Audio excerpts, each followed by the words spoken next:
This conference will now be recorded. Que proveemos y al mismo tiempo desarrollan líderes o desarrollamos líderes que a nivel global. ¿Dónde está EY? Está en todo el mundo, está aproximadamente 110 años de experiencia, aproximadamente somos 280,000 colaboradores y estamos en 150 países a lo largo de todo el mundo. A nivel de la región, atendemos el mercado de Centroamérica como un solo mercado, es una sola oficina. Vemos Centroamérica desde Guatemala, Panamá y República Dominicana como un solo mercado, con 5 líneas de servicios: auditorías, consultorías, transacciones, impuestos y legal. Y eso se conecta con los diferentes equipos que están en las diferentes industrias que atienden a cada uno de los clientes. Luego de comentarles un poco de la oficina, en la parte del entorno, ¿qué es lo que estamos viendo? Y este es un paper que como muchos de ustedes, me imagino que han leído de lo que está sucediendo a nivel global ahora. El mundo está, lo que se proyectó a finales de 2019 o inclusive para 2020, que fue la segunda columna. Por ejemplo, en El Salvador se proyectó un crecimiento de 2.3% por Fitch en una de las calificadoras de riesgo a nivel global, una de las más importantes. Y ahora, abril está pronosticando un decrecimiento, al menos para El Salvador, de 2,5. Digamos que hay una variación entre lo que se había proyectado al inicio de 2.3 positivo a 2.5 negativo, teniendo una variación de 4.8 de diferencia. Como pueden ver, casi prácticamente todos los países tienen un decrecimiento, en promedio anda por alrededor del 5% en la media. ¿Qué ocasiona esto? Ocasiona que las industrias de los diferentes países se vean afectadas y por consiguiente lo que veníamos viendo, los estados financieros de estas entidades. Otro aspecto a considerar es el tema cómo está evolucionando las industrias y el consumidor hoy en día. En los últimos meses esto ha ocasionado cambios importantes a nivel global, y podemos verlo que, por ejemplo, en la parte de compras hay muchas personas que ahora están comprando en línea. Esto trae consecuencias directas sobre las compañías que tienen canales tradicionales únicamente. Hay la mayor cantidad en finanzas, digamos, muchas personas están pensando en ahorros, en pagos y apoyos y todo lo demás. Cambiando un poco lo que traíamos anteriormente. En toda la parte en línea está en crecimiento. Hay más video streaming, reuniones familiares, menos viajes, nadie está pensando ahora en viajar, en cines, etcétera. En la parte de trabajo hay más seguros de desempleo, principalmente en aquellos países grandes como Estados Unidos que lo tienen. Teletrabajo, que es un tema que muchos dicen que vino para quedarse. En lo personal, en la oficina, pues ya teníamos algún proyecto de 3, 4 años atrás, entonces ahora en día tocó modificar algunas cosas, pero en términos generales muchas entidades a nivel global están trabajando en teletrabajo, contratos laborales, etcétera. En la parte del transporte, pues nadie está pensando ahora en comprar vehículos o comer fuera, más que todo el tema del medio ambiente y comidas frescas, telemedicinas, medicina a domicilio. Todo esto es una transformación que hoy en día se está dando, en el sentido de que eso va en línea. ¿Qué sucede con todo esto? ¿Y por qué hablar del consumidor? Porque todo eso tiene una transformación directa o un impacto directo en cada una de las industrias. principalmente a nivel de EY Centroamérica, el equipo de consultoría de estrategia preparó este paper, es hecho en casa, en el sentido de que clasificó aquellas industrias que podrían tener alta exposición a tener algún impacto importante de toda esta situación, y lo clasificó en todo el tema de hotelería, restaurantes, aerolíneas, y baja exposición, todo aquello de artículos, retail, telecomunicaciones y todo lo pueden ver ahí. En la parte de moderada de posición, clasificó toda la parte de bancos, medios de entretenimiento, la parte de educación, que es la que se está transformando en línea, etc. Entonces, ¿qué sucede con todo esto y por qué hablar de todo esto? Porque todo esto tenemos que considerarlo cuando preparemos los estados financieros, y en la parte de auditoría también tenemos que verlo en el sentido de que pues al final del día los estados financieros son el reflejo de la operación de la entidad, y por lo tanto las consecuencias económicas tienen un impacto directo en las cifras que se presentan en esos estados financieros.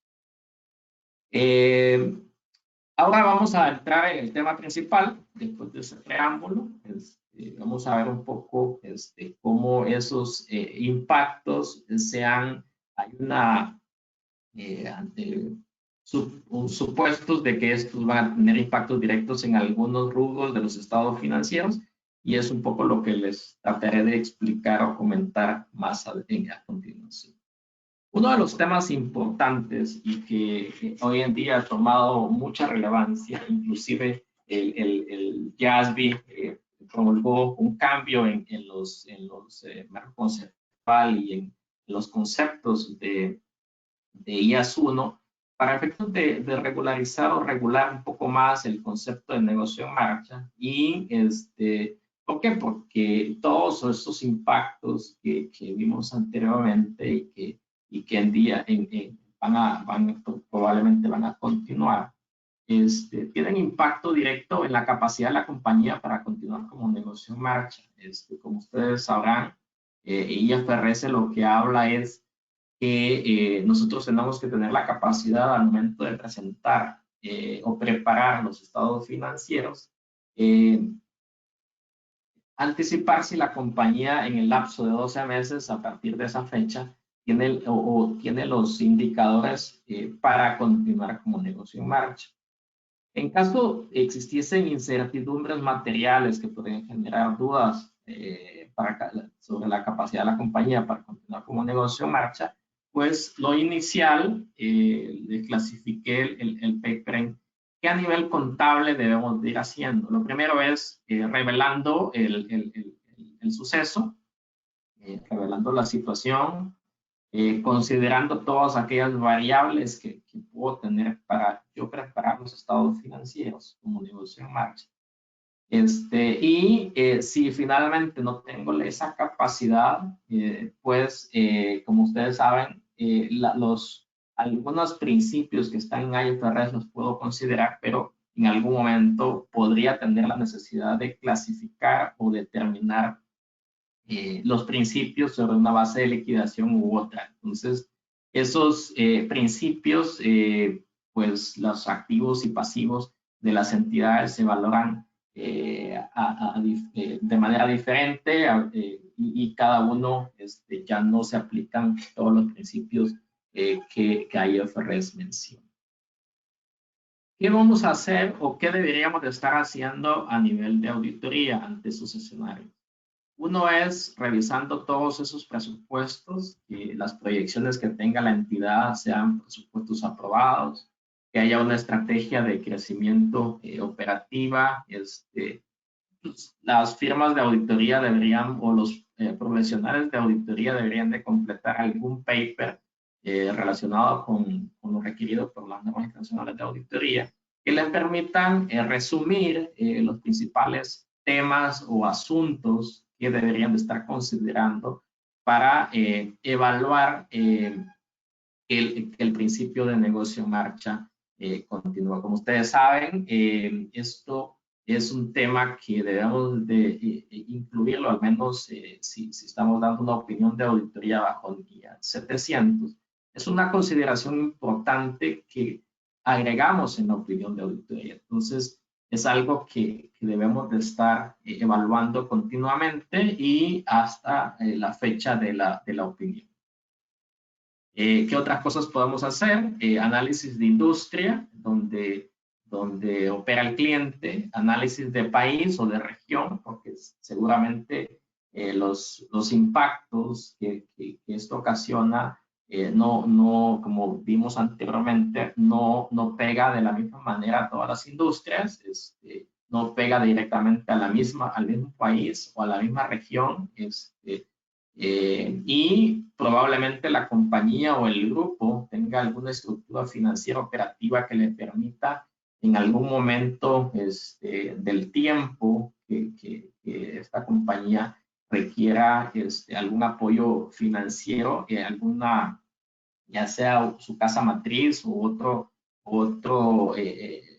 creador pudiese ayudarlo. Entonces, todo esto habría que considerarlo al momento de hacer la revisión y concluir sobre lo apropiado que ha hecho la entidad o la consideración que ha hecho la entidad para registrar y revelar los estados financieros cumpliendo su principio de negocio en marcha.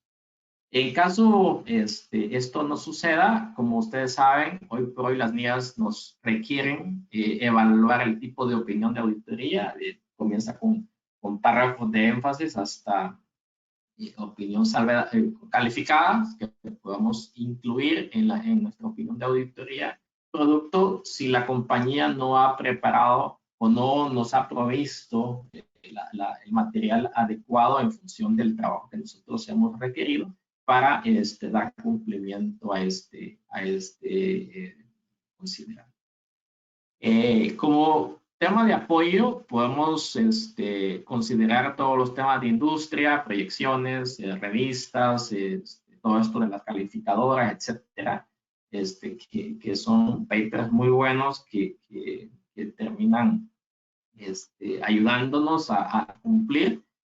Como ustedes saben, existe la NIA 570 también que nos da muchos indicadores o muchas cosas que podamos considerar. Y a nivel de contabilidad está NIC 1 y el marco conceptual que principalmente regulan este tema. Mucho de esto pasa por el tema de estrategia en función de cuál es la estrategia que tiene la entidad para cumplir o para continuar como negocio en marcha. Les dejo algunas referencias en caso ustedes así lo consideren. Mario está trabajando exclusivamente en temas de estrategia y los puede ayudar, o en temas de documentación técnica puede ayudarlos Carmen. ¿Cómo estamos viendo a nivel de EY el tema ahora? Hay un paper que ustedes también lo pueden buscar en las diferentes páginas de EY, en el cual estamos viendo qué tenemos ahora, cuál es el next y cuál es el beyond, cuál es el nuevo normal, digamos, después de pasar esta crisis.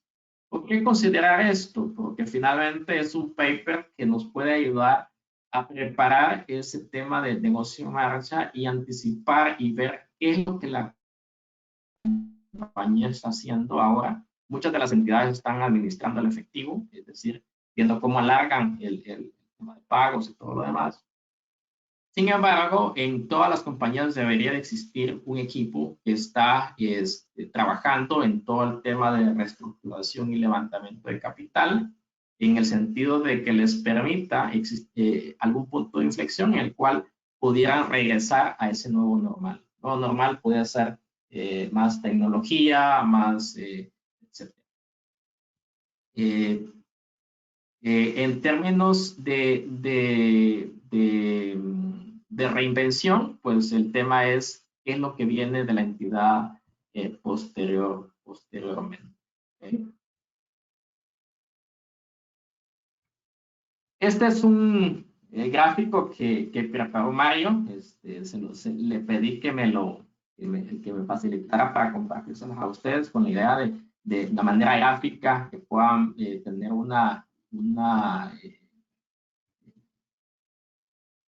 algo de todo lo que hemos hablado de la crisis y todo lo demás. El tema es gráficamente que hay un túnel de la incertidumbre, que es un poco lo que estamos viviendo ahora.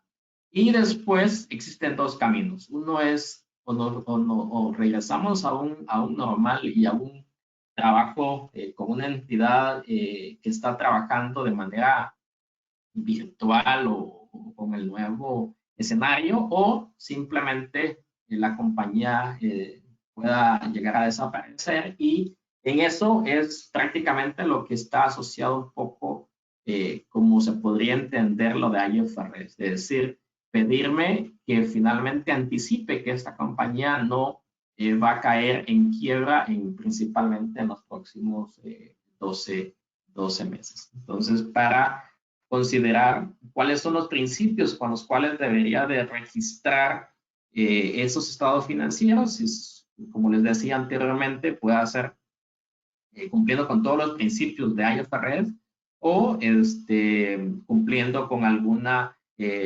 normatividad, como por ejemplo el tema de principios de liquidación. Otro de los conceptos claves que tenemos que estar viendo son toda la parte de instrumentos financieros, en la medida nos aplique, digamos, el tema de pudiese existir análisis de vulnerabilidad actual, concentración de riesgos y riesgos de liquidez, los cuales IFRS nos pide considerarlos al momento de preparar los estados financieros y al momento también de preparar las revelaciones de los estados financieros. Como ustedes saben, IFRS nos pide revelar cuáles son nuestros riesgos de liquidez y ver cómo estos riesgos de liquidez hay posibilidad de la entidad para defenderse o para seguir operando.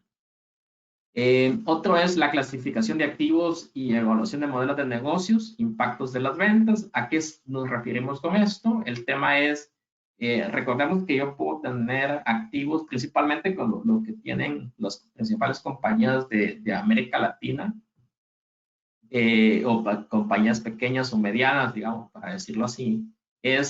Usualmente yo tengo activos llamados cuentas por cobrar, clientes, que es lo más regular o más común que yo tengo. En algún momento, IFRS 9 lo que me pide inicialmente es clasificarlo o definir el modelo de negocios. Y el modelo de negocios no es más que clasificar o clasificar esos activos en función de cuál es mi fin o mi propósito por el cual tengo ese activo financiero. Si mi propósito es venderlo o mi propósito es mantenerlo a su vencimiento y colectar los flujos futuros relacionados con la cobranza de esos activos. Les menciono cuentas por cobrar porque es el activo financiero más común, digamos, que tenemos en cada una de las compañías. Entonces, el tema es, si yo clasifique mi activo financiero con el propósito de colectarlo, IFRS lo que me pide es clasificarlo bajo costo amortizado. Más adelante vamos a ver un poco eso. Y de lo contrario, mi modelo de negocio podría indicarme o en algún momento considerar que mi registro y mi revelación del estado del activo financiero pudiese ser diferente. Otro de los conceptos es la modificación de contratos. Todo esto pudiese existir que tenga tanto mis deudas como mis activos, tenga la necesidad de modificarlos, qué sé yo, pedir un cambio en mi contrato del préstamo para prorrogarlo, o que mi cliente me pida o me requiera, o inclusive, como hemos visto en algunos países, en propósito con legislación de algunos países, yo debo de dar algún cambio o alguna prórroga o alguna modificación en los plazos que voy a cobrar o voy a pagar esos instrumentos. Eso me podría llevar a clasificar o a registrar esos activos, esos pasivos de manera diferente. Otro de los temas es la contabilidad de coberturas, es decir, si yo tengo una cobertura de flujo de efectivos, un swap o un forward o algo, pudiese ser de que ese activo o esa contabilidad de cobertura ya no me funcione porque el negocio ya no va a seguir o simplemente va a ser modificado o esa cobertura ya no me cubre para el propósito con el cual la pagué. Otro de los conceptos muy importantes es la evaluación de pérdidas crediticias esperadas. Como todos sabemos, el tema de IFRS 9 incluyó a partir del año anterior, de 2018, el tema de pérdidas crediticias esperadas. ¿Qué sucede con esto? El tema es que yo tengo que establecer fórmulas para efectos de anticipar o dejar mi mejor estimado de pérdida sobre los activos financieros. Ante una coyuntura en la cual pudiesen tener clientes en los cuales pudiese no terminar logrando cobrar de manera normal, pudiese tener la necesidad de modificar a lo mejor mi modelo o modificar los parámetros sobre los cuales registro esos pérdidas crediticias esperadas. Y todo el tema de revelaciones que tiene mucho en línea con todo lo anterior. ¿Qué podemos hacer a nivel de auditoría? Todo el tema de uso de especialistas. En el caso de con personas que tengan alguna experiencia con coberturas o con clasificar y valorar esos activos financieros, etcétera. Tener algunas herramientas para recalcular esos instrumentos en el cual me permita finalmente llegar a un símil o retar lo que la compañía ha hecho. Puedo hacer confirmaciones, completar algunos formularios, todo el análisis de industria, análisis de estructura, país, industria, todo esto pueden atenderlo. En caso requieran ayuda, pues pueden ubicar a Esteban y les dejo algunas referencias de IFRS que les puedan servir para entender un poco más todo esto de contabilidad de coberturas e instrumentos financieros. ¿Okay? En la parte de, solo para hacer un repaso, en IFRS 9 me pide, como les decía, definir el modelo de negocios. Si mi modelo de negocios es mantener el activo y obtener los flujos efectivos contractuales, yo pudiese, a menos que tenga la opción de valor razonable, yo tengo que clasificarlo a costo amortizado, es decir, traerlos a valor presente con una tasa de interés efectiva. Si mi finalidad es obtener algún flujo contractual y la posibilidad de venderlos, de esos activos, o clasificarlos al fair value en el OCI con reciclaje, es decir, que cuando los venda puedo tener la necesidad de reclasificarlas a resultados. En la parte de derivados, perdón, en la parte de acciones, lo tendré que clasificar a fair value con el OCI sin reciclaje, es decir, ahí se quedan esos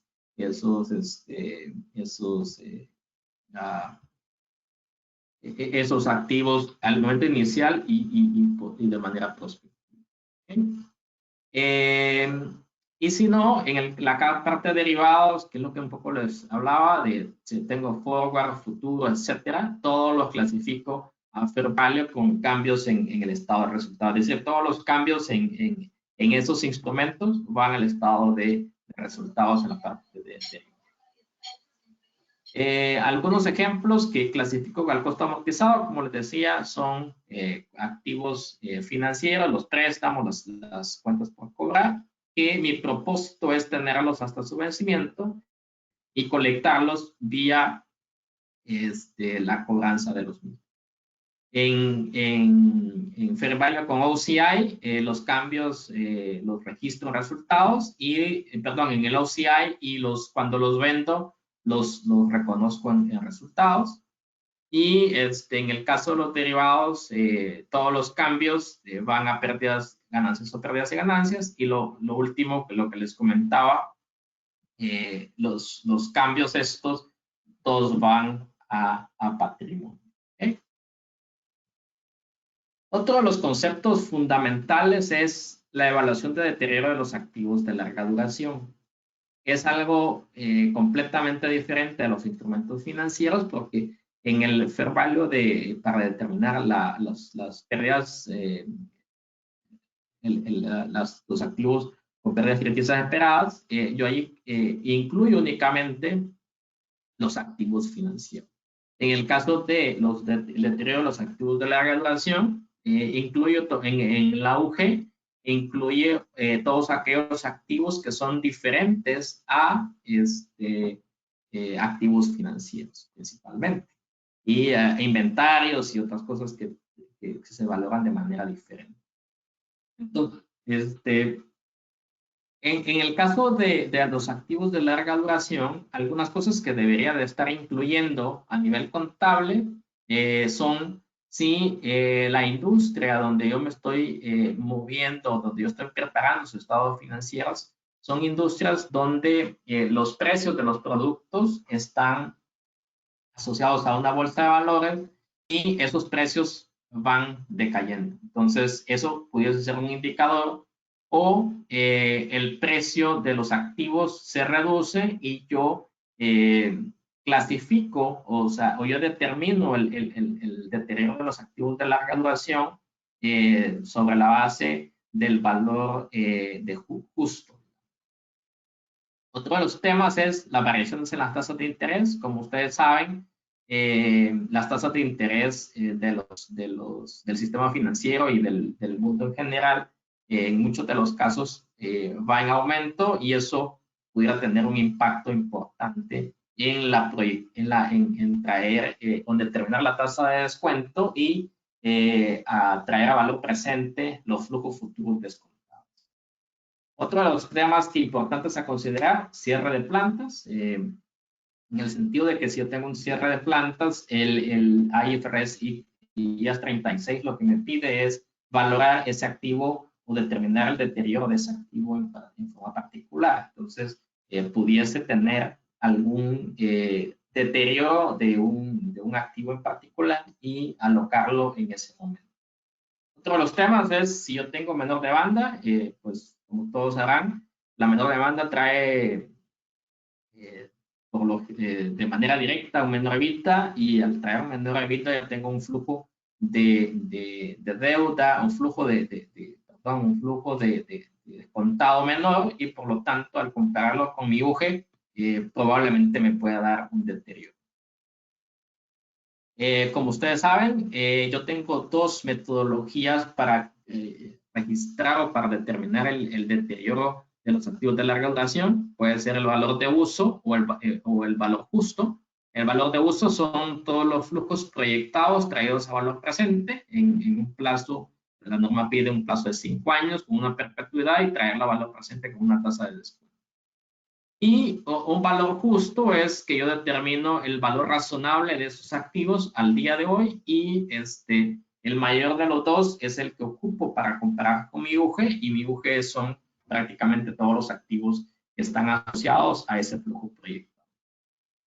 Cosas que tengo que considerar a nivel contable, todo el soporte de las proyecciones o valores de mercado que utilice para determinar esos flujos que finalmente en algún momento van a ser un poco más retadores y como he escuchado a algunos ejecutivos de algunas compañías decir, mira, ¿cómo ahora hago un presupuesto que me permita tener un horizonte donde va a ir la compañía en una situación bastante turbulenta que tenemos ahora? Entonces, eso de una u otra forma me ocasiona algunos retos más importantes momento de calcular o registrar o determinar más bien un deterioro de los activos de larga duración. En auditoría, ¿qué podemos hacer? El uso de especialistas, igual podemos ocupar herramientas de recálculo como determinar la tasa de descuento, formularios, todo el análisis de estructura financiera, los soportes de los presupuestos proyectados, eso es muy clave. Y todo el soporte que podamos tener a nivel de entidad. Les dejo igual las referencias para que lo consideren. Otro de los conceptos es el valor razonable. ¿A qué se refiere el valor razonable? El valor razonable no es más que cómo determino el valor razonable de los activos y pasivos financieros. ¿Cuál es el reto más importante acá? Es que en un mercado financiero en el cual los valores puedan cambiar de manera importante, pueda tener algún nivel de complejidad al momento de preparar los mismos. Y el tema es, como ustedes saben, el IFRS 13 me pide que yo clasifique o que yo determine el valor razonable a través de uno de los niveles, el nivel 1, 2 y 3, que está asociado a nivel 1, que yo tengo un mercado de valores altamente líquido y que finalmente me permite estimar el valor razonable de esos activos o de esos pasivos financieros. Una de las consideraciones importantes es, no sé si se recuerdan, hace un mes atrás, unas caídas importantes en la bolsa de valores. Eso fue una situación en particular y entonces en algunos casos podría ser necesario hacer una remedición de esos valores razonables porque al final del día el mercado se comportó por una situación particular que no necesariamente determina el valor razonable de esos activos o de esos pasivos financieros. El nivel 2 es que yo considero algún nivel de mercado y ocupo alguna metodología de valoración, es decir, ocupo alguna metodología, ya sea de mercado, de flujos proyectados, etcétera, para determinar el valor razonable de esos activos y pasivos financieros que me permita o me requiera determinar que esos, cómo llegarle a cuánto es el valor razonable de esos activos o pasivos.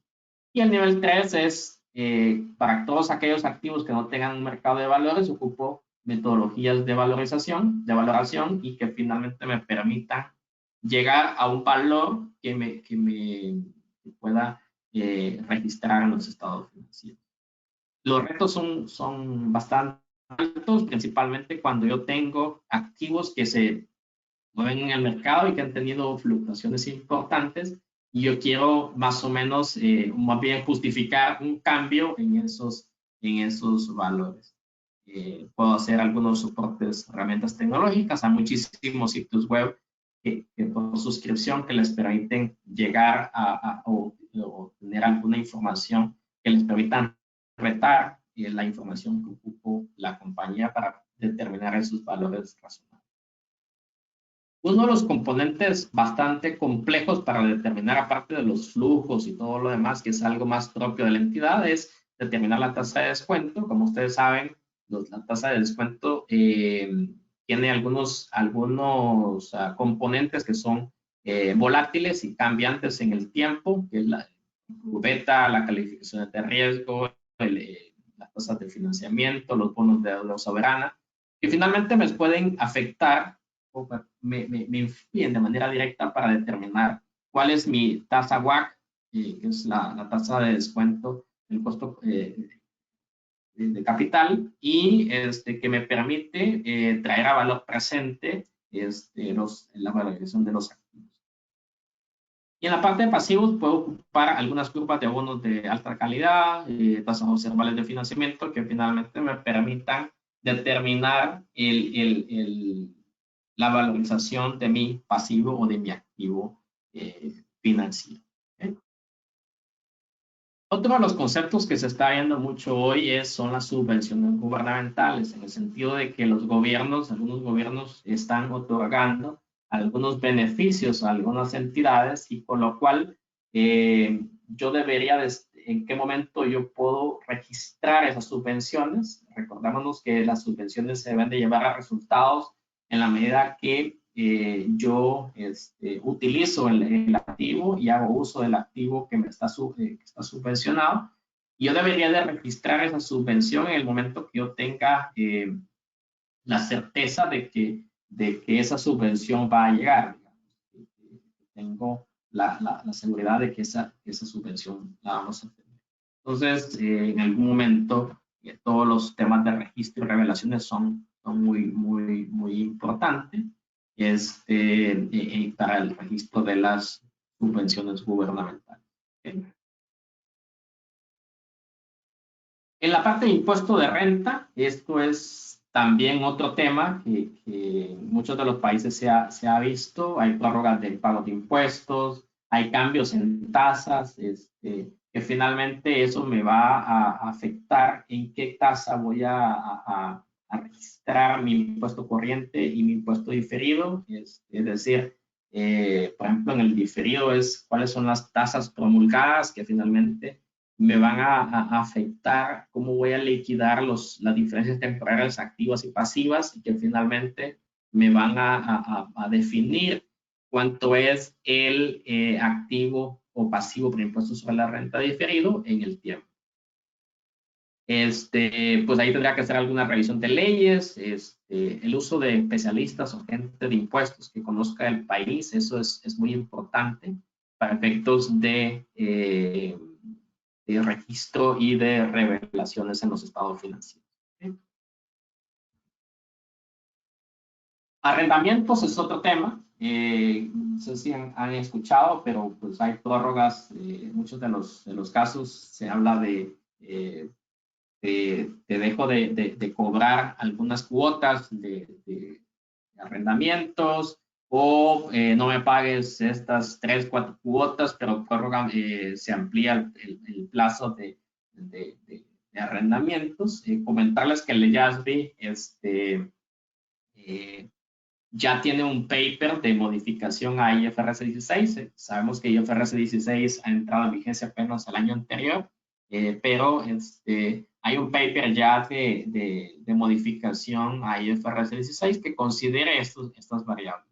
Y adicionalmente hay un paper de educación que el IASB sacó para efectos educativos y mostrar cómo estas modificaciones a los cánones de arrendamiento deberían de registrarse en algunos de los casos. Y en algunos de los casos dice, mira, esto no debería de ser un cambio en el contrato de arrendamiento, sino que las cuotas que te están otorgando ahora deberían de ir a resultado, las cuotas que te están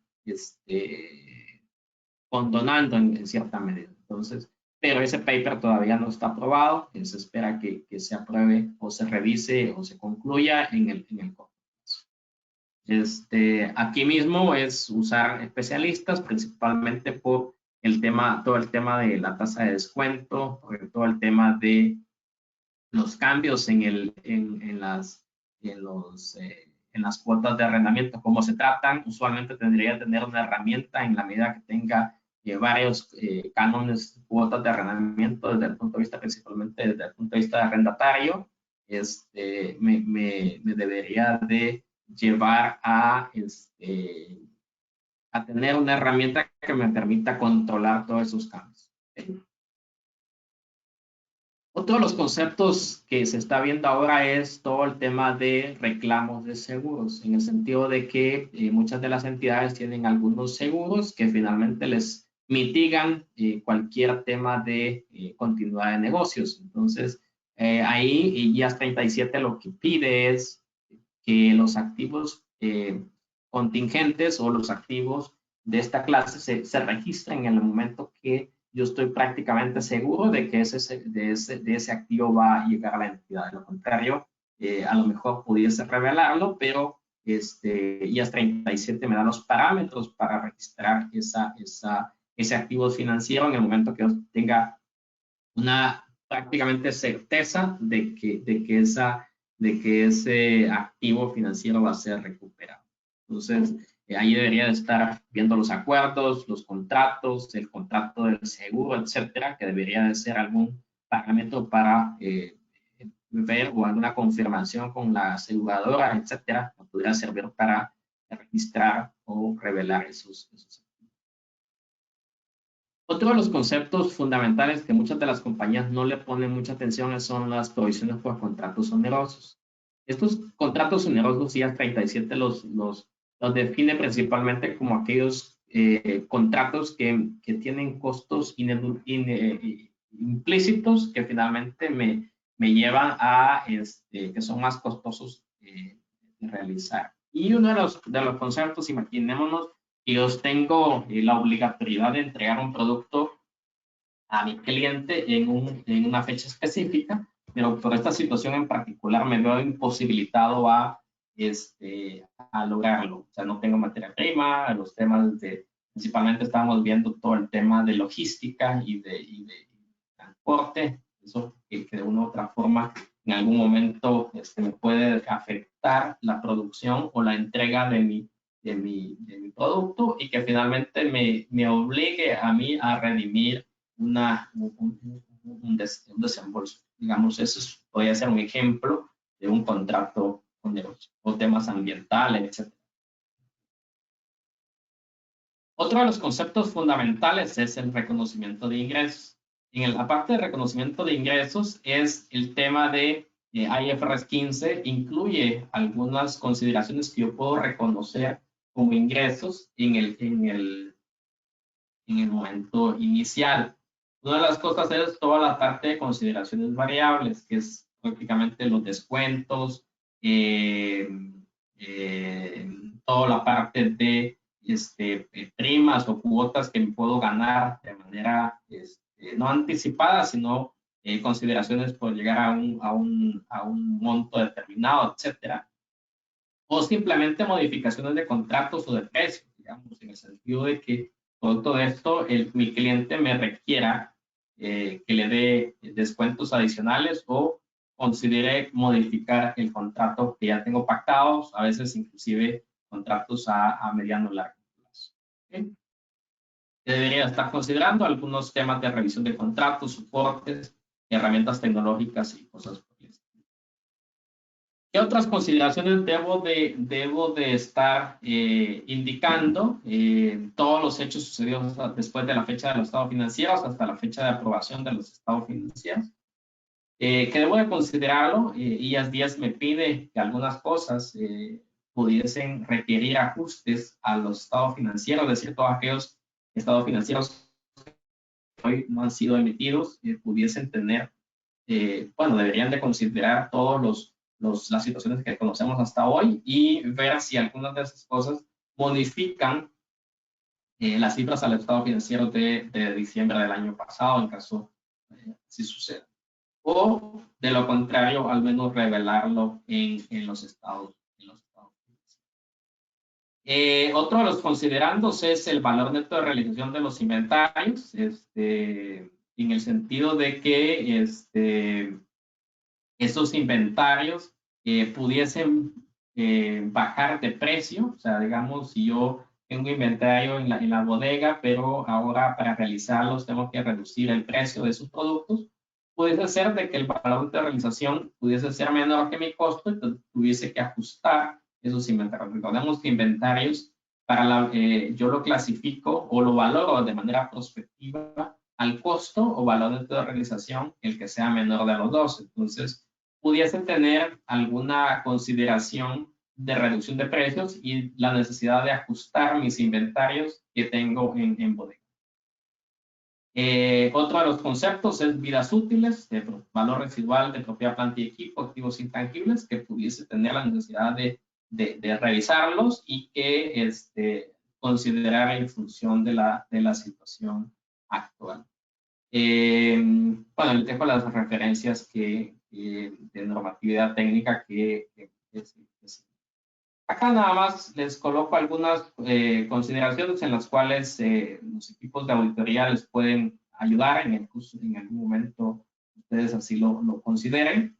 Y el equipo de TAS, bueno, en el caso nuestro se llama TAS, en algún momento se puede llamar de otra índole, que son especialistas que tienen conocimientos sobre revisión de análisis de deterioro, valor razonable, PPAs y todo lo demás. No me queda más de mencionarles algunas conclusiones que están ahí, pero lo más importante es que todas estas estimaciones y supuestos que hemos hablado pudiesen tener modificación o cambios en el tiempo que deberíamos de estar revisando de manera continua al momento de preparar los estados financieros de las entidades. Acá dejarles algunas referencias técnicas. Hay algunos cursos online, documentos, papers en IFRS, que finalmente les pueden ayudar para efectos de conocimiento. Hay cursos gratis que pueden recibir o con solo suscribirse en cada uno de los canales que les indico.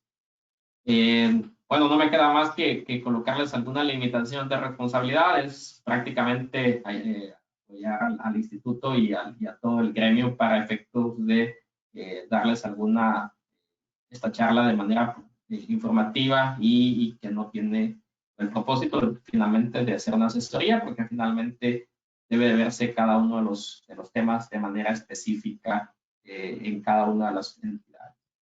Ok,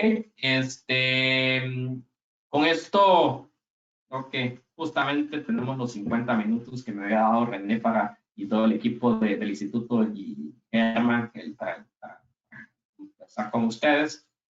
No sé si hay alguna pregunta o consulta que pudiese responder, si no, pues, con gusto ahí tienen nuestros canales en los cuales puedan consultarnos y apoyarles en el momento que ustedes así lo requieren. No sé, Germán y René, si hay alguna pregunta. No sé si los compañeros que nos han acompañado a lo largo de este webinar pueden activar su micrófono y quizás hacer directa la pregunta. Pues tendríamos a responder unas 3 preguntas. Si alguien tiene una pregunta, puede proceder a hacerla ahorita. Sí, en el caso de auditoría, como ya prácticamente algunas entidades cerramos la contabilidad e incluso preparamos nuestro informe de auditoría, los otros cambios que se dieron después de nosotros haber emitido nuestro dictamen, la sección 32 de NIF para pymes menciona otras revelaciones a revelar después del cierre. ¿Cómo se podría hacer así esa situación? El tema es que eso está, o sea, el tema es que en el momento que tú presentas tu informe de auditoría y la compañía, es porque la compañía preparó todos sus estados financieros junto con sus revelaciones. Entonces, esa es la fecha de corte, digamos. Lo que te está pidiendo ahí es las revelaciones que están desde la fecha de preparación de los estados financieros hasta la fecha de aprobación. En otros casos, algo, digamos, en muchos de los países, la fecha de reporte es 31 de diciembre de cada año, digamos. Pero la fecha de aprobación de ese estado financiero, qué sé yo, es febrero, marzo del año siguiente. Entonces, lo que te está indicando ahí son los asuntos que sucedieron desde el 31 de diciembre, que fue la fecha de preparación de los estados financieros, hasta la fecha de aprobación de los estados financieros, que fue en febrero y marzo. Esas situaciones que sucedieron en ese periodo de tiempo, sí tienes que considerarlo en la preparación del estado financiero. Los eventos que sucedieron después de la fecha de aprobación del estado financiero, bueno, sí ya quedan para el año siguiente. Ah, sí, ok, de acuerdo. Muchas gracias. Ok. Danael, creo que hay 2 preguntas más ahí en WhatsApp. Respondiendo esas 2, yo creo que ahí pudiéramos dar por concluido entonces el webinar. No sé si las leemos o ya las tiene ahí en su poder. Estoy en seminario, ya voy a terminar. Léanlas porque hay bastantes, me parece acá. Bueno, dice aquí, ¿cómo deberíamos considerar las asunciones e hipótesis utilizadas para valorar las retribuciones a los empleados y los pagos basados en acciones? Dice. Ok, el caso, digamos, en términos generales, los pagos basados en acciones usualmente se presentan a valor razonable, es decir, que ahí dependerá, porque ahí es un plan específico para esos ejecutivos, o sea, tienen que determinar el valor razonable en función del plan que hayan definido y en función de la entidad que lo esté otorgando, digamos. Esos son los principales, uno de los supuestos que hay que considerar. Y lo otro es todo lo que está sucediendo en el mercado y que pudiera afectar la determinación de ese pago basado en acción, digamos. Si estamos en pago basado en acciones. Bueno, tenemos otra pregunta de Vanessa Toledo que dice, buenas noches, por favor una consulta. En una institución financiera que mantiene bonos con entidades del exterior, ¿cuál sería el tratamiento para reconocerlos como pérdida realizada bajo NIF 9, medidos a valor razonable con cambios en otro resultado integral? Ok, el tema es que si como hablábamos, si yo tengo instrumentos financieros, el propósito, lo primero que hay que ver es el modelo de negocio. Si finalmente a la fecha de preparación o a la fecha de aprobación de los estados financieros, mi propósito es colectar esos flujos, o sea, no es mi propósito vender esos instrumentos, entonces eso debería de estarse registrando independientemente, sea de manera local o de manera internacional, por el método del costo amortizado. En el momento que yo cambio el modelo de negocio, es decir, hoy en día defino que esos activos y pasivos financieros yo ya no los necesito, sino que voy a entrar al mercado a venderlos, en ese momento es donde cambia el método para valorar esos activos y pasivos financieros. Damos entonces por concluido este webinar, agradeciendo a todos los participantes. Buenas. De esta manera estamos dándole las gracias al colega Natanael Ayala y esperando poder continuar con esta serie de Hay eventos. una última consulta, creo. Sí, ¿podría hacer una consulta, por favor? Bueno, ok. Hagámosla Muchas entonces. gracias. Sí, buenas noches. Bueno, gracias y perdón por interrumpirlos al final. Quería saber su opinión. Mire, ¿es posible a través de auditoría identificar riesgos por efecto del COVID-19, básicamente? Si estos riesgos son cuantificables, a su opinión, ¿sería recomendable revelarlos en cuentas contingentes para poder ir mostrando en los estados financieros mensuales cómo va a ser el impacto económico a raíz de la pandemia?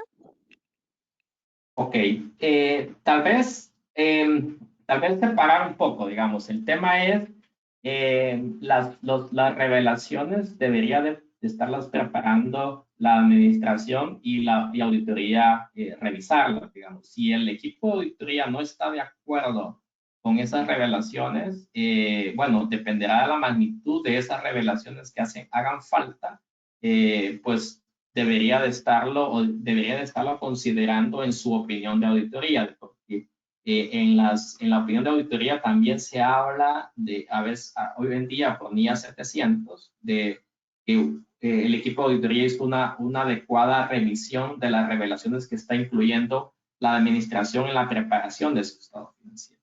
Ahora, en el caso de los riesgos que debería estar mencionando la entidad, hoy en día son los riesgos que están aprobados por IFRS.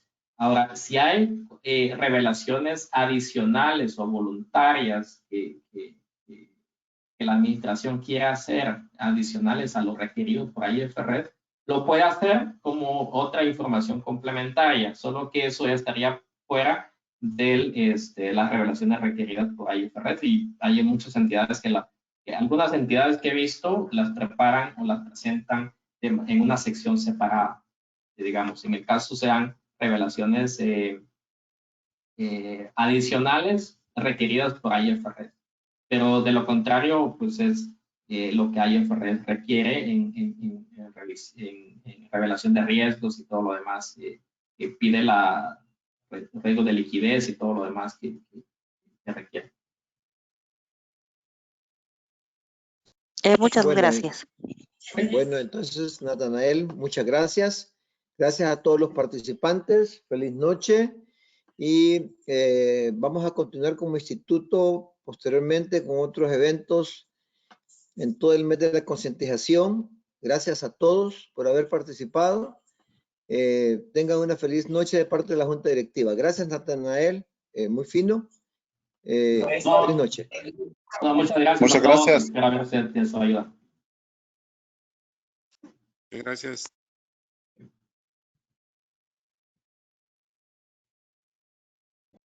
Hasta luego.